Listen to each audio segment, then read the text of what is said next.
Hi, welcome to another episode of Hot Takes. It seems, and it's quite shocking, I know, but it seems that the government have lied to us again. This is all about criminals, the ones that have been released early. They were supposed to be tagged, but hey, what do you think's happening? Well, apparently the criminals that have been released are going many months without being tagged.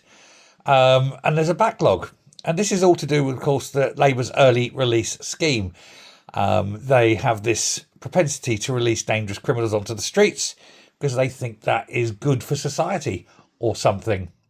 But there is a story of a burglar who's found to have been wandering the streets, as it were, for 78 days before receiving his GPS tag. And this, of course, is after the government have said that all 3,100 prisoners who have been let out so far under this scheme were, and in their words, all tagged within 53 days. So that's quite clearly a lie. It won't be the first time, of course, that the government lie, and I suspect, looking at this government, it won't be the last time. Now, back in October last year, and this was soon after the prisoners were released, allegedly to ease overcrowding in jails. That's the thing. I don't believe that. But there was a backlog in GPS tagging because they let too many out too quickly. They didn't have enough people and they didn't have enough tags, of all things. But there was a backlog of 4,726 cases. This number has come as the result of a Freedom of Information request. Officials, of course, are trying to spin this. They're trying to make it out as though it's not as bad as it sounds, although it really is sounding pretty bad, isn't it?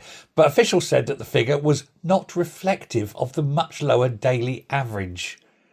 I don't know what that means. It's pointless. That's a word salad. It's nothing. You look at the total. That's the total. It doesn't matter, does it? Anyway, Channel 4's Dispatches has also found that a murderer had been walking around untagged for at least 2 months after he said his legs were too swollen to fit the monitor. Why are we letting murderers out of prison?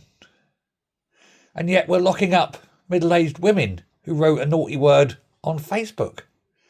That's this government for you, though, isn't it?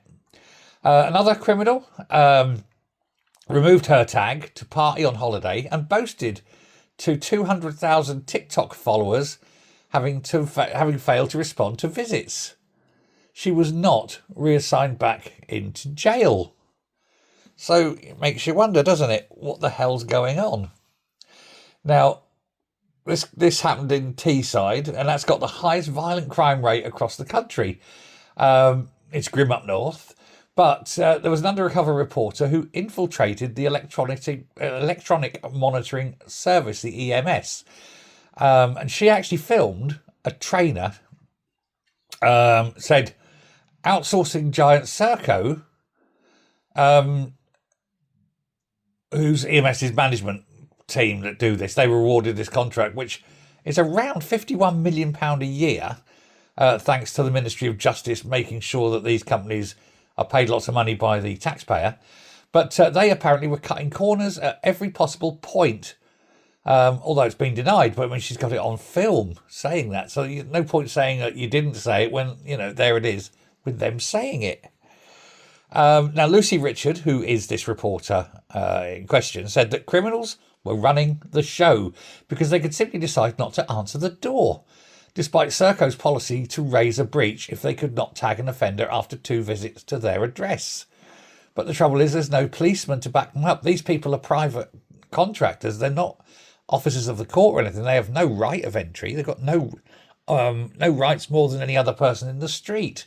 And they can't get hold of policemen to turn up and force it on. It makes the whole thing a joke. But then British legal system at the moment is an absolute joke, isn't it? Now, there's a Liberal Democrat MP by the name of Josh Barberindi, and he was speaking and said that the system was a complete failure and that he would push the Justice Committee to launch an inquiry. This is the Justice Committee in Parliament, to launch a full inquiry. But Serco's performance has been unacceptable. This is the Ministry of Justice saying this as well, adding that we will hold Serco to account with financial penalties should our expectations not be met. But that's just buck passing. That's telling the contractors that you hired they weren't doing a good enough job. Why are you not standing over them, making sure that they are doing a good job? Why are you not getting regular, full updates? Why are you not acting on things? You know, it goes to show that the people in charge are totally incompetent. Who'd have thought that, though? Who'd have thought it? A Labour government filled with incompetent people. Hey ho, let me know your thoughts. Thanks a lot. Bye.